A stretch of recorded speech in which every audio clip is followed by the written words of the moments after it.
Okay, so you see a brand new token launch, right? The hype is absolutely electric, the community is buzzing. But every single investor is staring down the same barrel. Is this the next rocket to the moon, or is it a project that's about to faceplant the second it goes live? Well, the answer? It often comes down to just one critical detail. So here's what we're going to do in this explainer. We're going to tackle that big question head on. We'll break down the single most important stability tool in crypto. Then we'll dive deep into the one-win token schedule as a real-world case study. After that, we'll weigh the risks versus the rewards, and we'll wrap it all up with an investment playbook you can actually use. All right, let's jump right in. What is that one fundamental challenge, that one hurdle that every new token has to face the moment it hits the market? So when we look at a project like the one-win token, how do we find the real answer? Forget the hype, forget the noise. The truth is buried in the data. And the most critical piece of data is something called its vesting schedule. And let me tell you, ignoring this one little detail, that's how you end up buying at the top and taking a massive hit. And that brings us right to the heart of the matter. What in the world is vesting, and why is it pretty much the secret weapon for any project that actually wants long-term stability? You know, at its core, vesting is a really simple but super powerful concept. Instead of just opening the floodgates and dumping all the tokens on the market day one, they get locked up. And then they're released slowly, bit by bit over time. The goal is super straightforward. Prevent a giant wave of selling that could totally torpedo the price right out of the gate. And boom, this slide just says it all, doesn't it? The entire point of a vesting schedule is to get a handle on the selling pressure from insiders, from the team, from early investors. It's all about swapping out that day one chaos for something, well, predictable. So just picture the two scenarios. Without vesting, you've got a total free-for-all, a massive risk of an immediate sell-off as everyone who got in early tries to cash out. But with a smart vesting plan, you get a controlled, gradual release of tokens. And that gives the project a real fighting chance to actually grow and build something that lasts.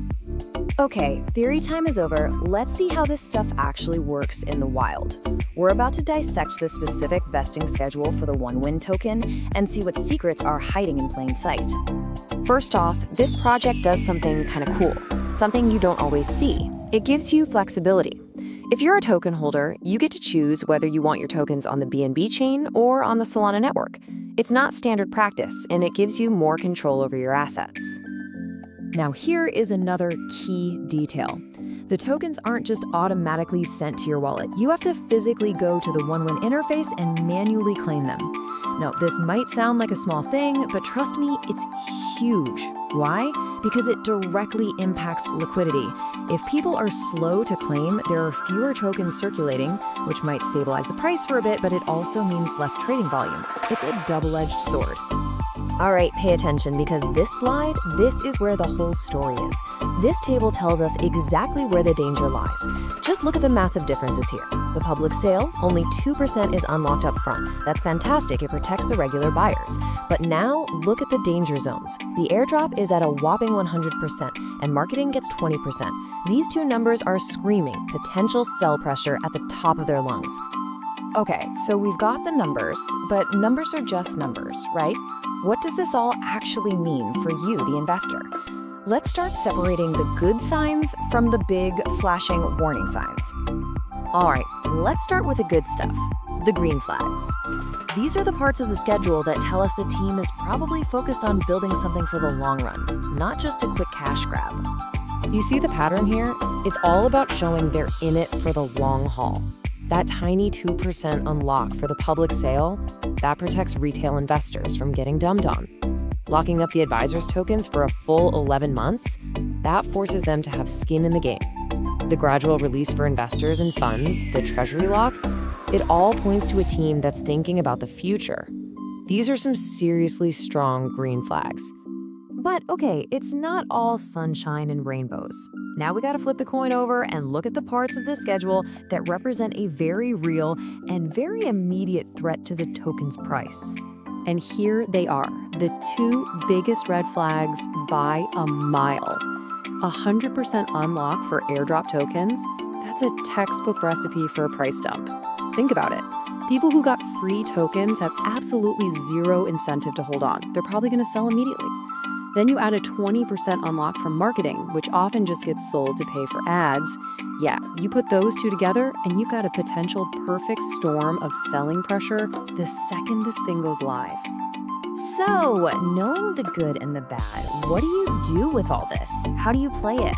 Well, it really all boils down to your own personal investment strategy. So what's the playbook here? Look, if you're a short-term trader, you gotta be super careful. That sell pressure from the airdrop and the marketing wallets is a huge, huge risk. But if you're a long-term investor, the story looks a little different, maybe a bit more optimistic.